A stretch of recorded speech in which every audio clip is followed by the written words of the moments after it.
Unit 4. Answering questions and multiple choice. Listening activity number 19. You are going to hear a travel agent discussing a holiday booking with two customers. Listen to their conversation and answer questions 1 to 10. Good morning. Can I help you? Yes, good morning. We'd like to book a holiday for July, please. Certainly. Where did you have in mind? Oh, well, we haven't thought a lot about it, really. We'd just like to go somewhere hot, and it must be in July. I see. Well, let's get the dates cleared up first, then we can see about availability. What part of July were you thinking of? Oh, well, you see, we have slightly different holidays. I've got the whole month except for the last 5 days, so I could go from the 1st to the 26th. But my friend here doesn't start until the 7th, so I suppose it will have to be the middle 2 weeks, really. Yes, but I've got to be back before the 23rd. Okay. Now, let's find a destination. Any preferences? France? Italy? Oh, not France. We went there last year and it was absolutely packed with teenagers, making noise and getting drunk all the time. Yes, it was terrible. We definitely want somewhere quieter this year. Well, of course, it depends more on the resort rather than the country. There are resorts in every country which cater for the family or the slightly older person. They're usually a shade more expensive, though, as you might expect. Oh, well, we don't mind paying a bit more if it means more peace and quiet, do we? Definitely not. It'll be well worth it. All right. Let's have a look at what we've got on the computer. July. Was it 10 or 14 nights you wanted? Oh, the fortnight, please. Right. Well, let's start with Italy.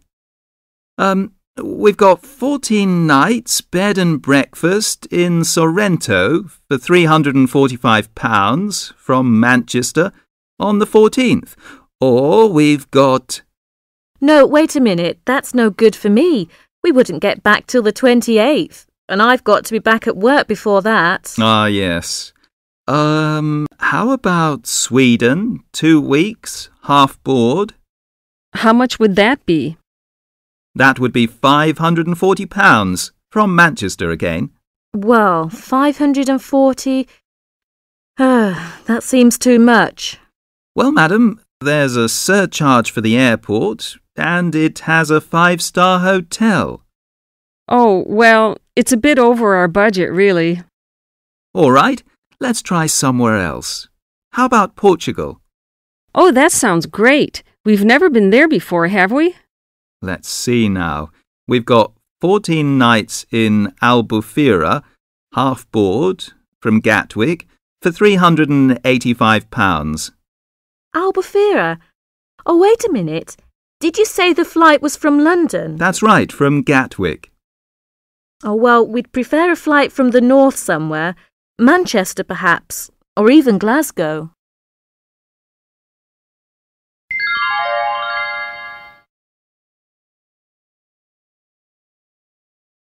Listening activity number 20. You're going to listen to a talk about tea in the UK. As you listen, answer questions 1 to 15. First, look at questions 1 to 15. Now listen to the talk. During the 1930s, there was a popular song which had the title "Everything Stops for Tea," and to millions of British people, a restful cuppa is still an ideal way to relax for a few minutes from the rigours of the day.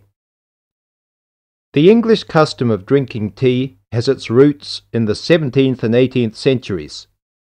When first imported to Britain, the exotic cha, or cha, as the Chinese tea was variously called, was considered a man's drink to be enjoyed with colleagues at London coffee shops. These were popular meeting places for many walks of life: politicians, lawyers, poets, actors, and writers. Many London clubs began in this manner, and the famous Lloyd's Insurance underwriters started out as Lloyd's Coffee House. In 1706, the first coffee house that offered tea was Tom's Coffee House, owned by Thomas Twining. He realized that he needed to introduce an added attraction to compete with the many other coffee houses in London, and tea was rare, exotic, and extremely expensive. With these credentials, tea became an exclusive drink and enabled Twining to open a tea shop under the sign of the Golden Lion in the Strand.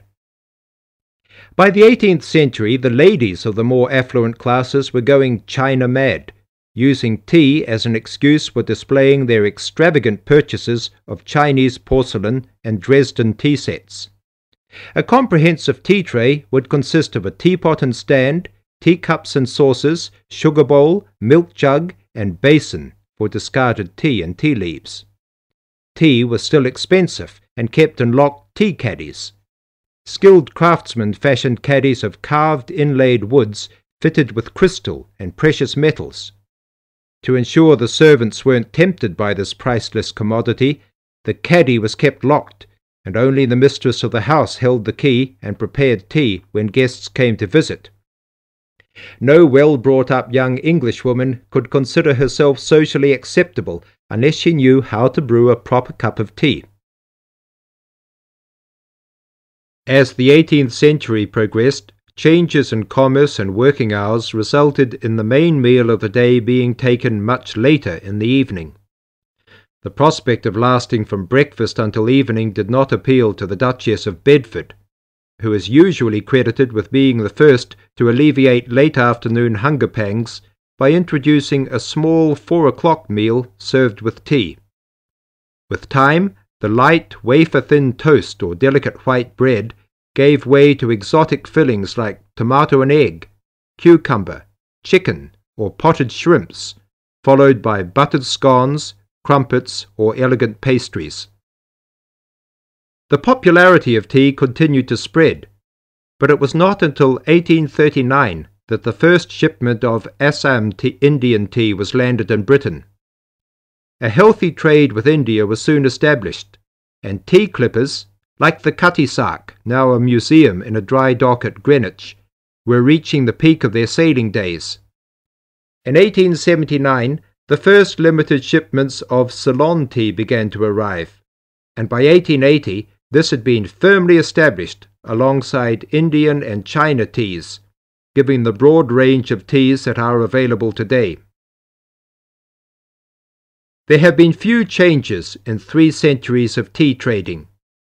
London is still the centre, and indeed Twinings still has a shop on the site of the original Tom's Coffee House at 216 The Strand. The name Twining has been linked with tea for over 280 years.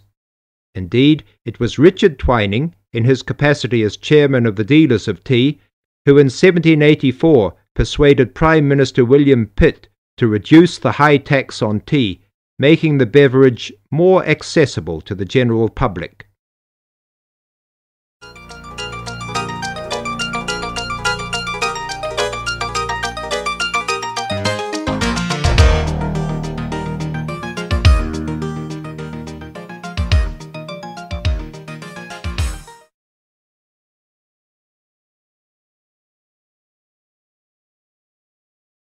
Unit 5. Note completion and true or false. Listening activity number 1. You are going to listen to a talk about student coach cards. As you listen, fill in the missing words in the blanks. If you are a student in full-time education or a sixth former aged 16 or over, you can get a student coach card for only £3.90. It will save you 33% off your standard fares throughout Britain on National Express and Scottish CityLink services. You even get this discount on midweek returns. It also entitles you to 10% off some Continental services and to discounts on some Oxford CityLink and Invictaway services. A student coach card lasts for a full 12 months with no restrictions. You can get your student coach card at student travel offices, many National Express and Scottish CityLink agents by post simply by completing the attached coupon.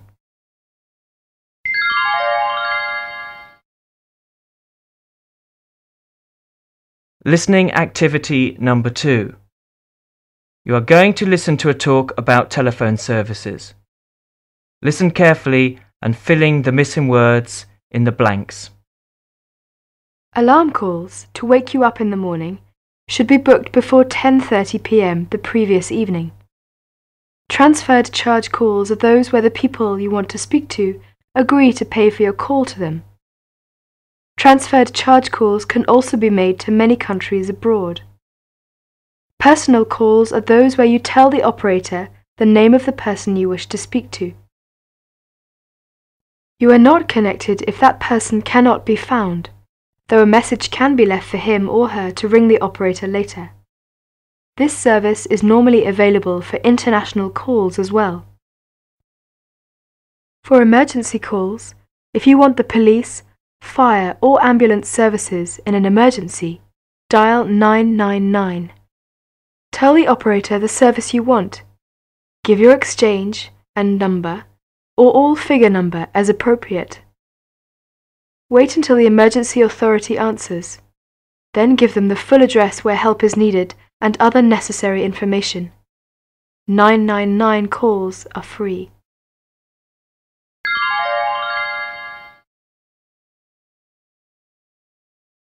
Listening activity number 3. You are going to hear a talk about bats. Listen carefully to the talk and fill in the missing information in the notes below, and then indicate whether the following statements are true or false. Now listen to the talk. Good morning, I'm James Austin, an animal researcher. Today I'd like to talk about the bat. Many people are terrified of the black creatures that hang upside down and fly in the dark. Lately, bats have become more popular. The reason is that the last few summers have been unusually warm, with more mosquitoes than usual. Bats eat mosquitoes, sometimes up to 600 in an hour. Bats are an environmentally friendly way to get rid of mosquitoes. So some people who didn't like bats now actually want them to come back. In preparation for more hot summers, people are building bat houses in their basements or garages. The problem is that most people don't know what bats really like. I guess that about 40% of the bat houses will remain empty. Bats like hot places, so bat houses should be of a dark colour to hold the heat inside. They should be 12 to 15 feet off the ground, but not in a tree where they will cool off too quickly when the sun sets. People like the idea of getting rid of mosquitoes without using harmful chemicals.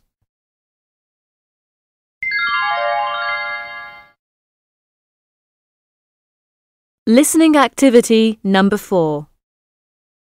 Patricia bought a videocassette recorder 2 weeks ago, and she has some problems with it now. She is phoning the shop. Hello, can I help you? Yeah, I hope so. I've got a problem with the Sony videocassette recorder that I bought from your shop. A VCR. Yeah. Programmable, isn't it? Beg your pardon? Programmable. What do you mean by programmable? You can program the VCR to record TV shows while you're away. Yes, that's what it is. What it ought to do. Yes, but I'm afraid it's not doing that. It won't record when I set the timer. How long have you had it? Only 2 weeks. I think it's got a 1-year guarantee, hasn't it? Yes, I believe it does. Yeah. The problem is that I can't find the guarantee certificate. You've got the receipt? Yes, I've got the sales receipt. Yes, now. Yes. Can I bring it in to you? Yes, I'd suggest you bring it back. Yeah. I'll take your name. Just let me get a piece of paper. Right. Your name is? OK. My name is Patricia Hedge. Yes, Miss Hedge. And the address? It's 27 Greenford Avenue. Greenford Avenue. I know where that is. OK. Well, if you bring it in with your receipt... Yeah, I will. I'll now talk to my manager about it and... Yeah? You've had it 2 weeks. Yes, 2 weeks. 2 weeks, all right. All right. Thank you very much for your help. I'll put it down in a book so that if I'm not here, somebody will know about it, all right? OK, thanks a lot. Oh, sorry. How much did you say you paid for it? £100. I see. All right. I've got the particulars. Thank you, then. OK, thank you. Bye.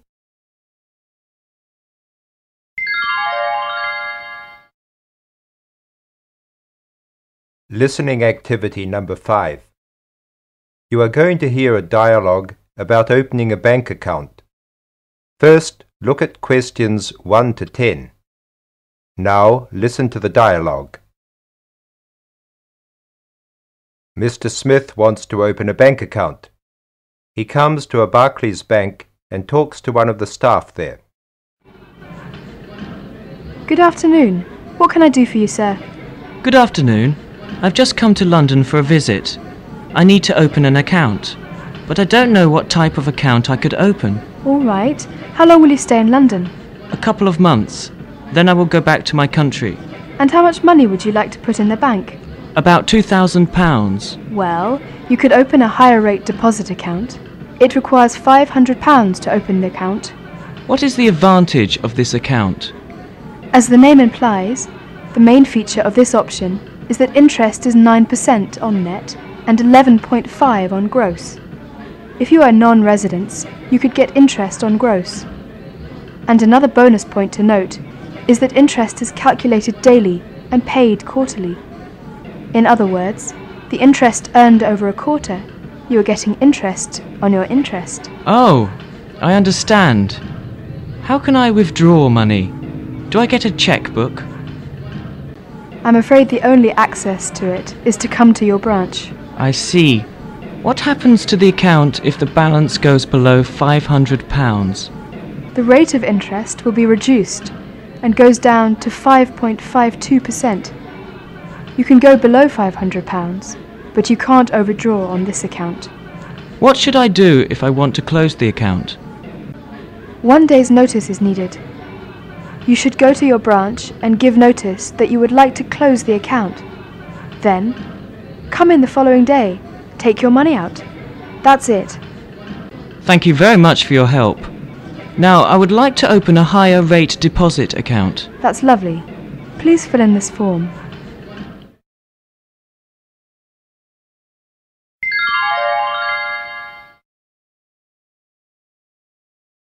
Listening activity number 6. You are going to hear a talk from a course director.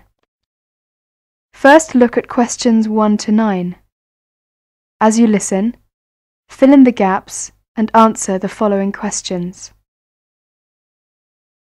I'd like to welcome you all here today and to say how pleased we are with the interest you have shown in our PGCE training course at Sussex. We hope this morning to provide you with a brief introduction to the course and take you around the department to meet some of the present trainees.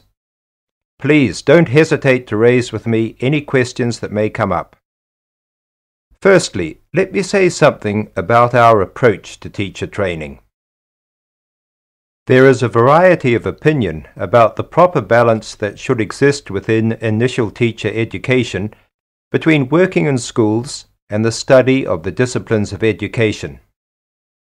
Our strong conviction that beginning teachers need to confront and reflect on ideas about the aims and methods of education shows the weight we give to the latter. But we believe even more strongly that the craft of teaching is best learnt in school, working with practicing teachers. This is why teachers in school are our partners in providing the course, and why there is a major stress on the school experience. Finally, we believe that learning should be an enjoyable activity, conducted in cooperation rather than competition with others.